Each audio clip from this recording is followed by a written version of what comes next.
Tahir müəllim, bəzi siyasi partiyalar maliyyə yardımı alırlar, maliyyə yardımı verilir. Bəs Vəhdət Partiyası o siyahıda varmı? Yox, yoxdur. Çünki biz deyək ki, Vəhdət Partiyasının nümayəndəsi, yəni mən parlamentdə təmsil olunanda dövlət dəstəyi vardı, maliyyə dəstəyi. Mütəmadi dövlət vəsait ayırırdı və o bizə çox kömək eləyirdi. Əlbəttə ki, partiyanın özünün mərkəzi aparatının saxlanması, dövlətin vergisi, yerlərdə rayon şəhər şöbələri və digər, yəni bu çox böyük bir bizə şanslar verirdi və nə gizliyim, o partiya çox bizə kömək elədi təşkilatlanmaq barədə.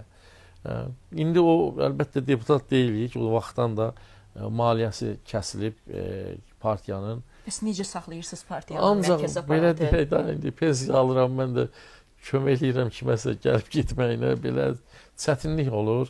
Biraz da sərbəstlik vermiş ki, insanlar bir yaxdan gəlir saat 10-da gəlib 6-da gedirdilər, misal üçün, belə mütəmadi. İndi buraxmışıq kimin imkanı var, gələr, gedər, biraz sərbəstliklə da belə neyniyək. Bax, məsələn, özünü maliyyələşdirə bilək, o gücdə olan bir partiya varmı Azərbaycanda? Yeni Azərbaycan Partiyası o heç böyük partiyadır, onun məsələn üzvülük haqqı var, ondan dolana bilər. Amma digər partiyalar özünü dolandıra biləcək belə bir partiya varmı, özünü ayaqda saxlaya biləcək? Mən deyərdim ki, yəni o yoxdur. Bu nəyə oxşadım? Belə deyək, mediaya oxşadaq da belə. Əgər o istər televiziya olsun, sosial media olsun, qəzet və jurnallar olsun, görürsünüz, reklam olmayanda gör nə qədər əzab-əziyyət çəkir. Çünki reklamdan ayağa onu saxlamalıdır. Bizdə də iyanələr verilməlidir ki, partiya ayaqda olsun. İndi bir Yeni Azərbaycan Partiyasında ciddi, deyək ki, üzvlük haqqı rejimi var və o 60-dan yuxarı deputatı var. Kifayət qədər maliyyə bazası möhkəmdir. Digərlərində bu hal heç birində yoxdur.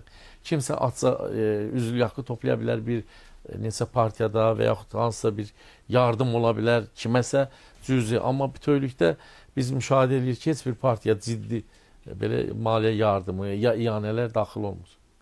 Bəs çıxış yolunu siz nədə görürsünüz? Məsələn, bax, partiyanı saxlamaq, qorumaq, deyirsiniz gəncə, istəyirəm ki, gənc olsun. O gənc gəldi, partiya sədridir, o nə edəcək sizcə? Birinci, tək Vəhdət Partiyası üçün, bütün, bəli, bunun üçün düşünməliyik. Biz onu da dedik, mən elə hesab edirəm ki, vaxtıdır konstitusiyada dəyişiklik eləyib proporsional seçkini bərpa eləmək.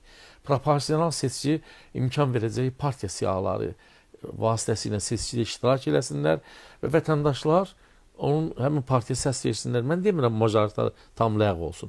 Deyək ki, 50% majoritar olanda 50% proporsional olsun. Belə olanda partiyalar da bəli, partiyalara maraq yaranır. İnsanlar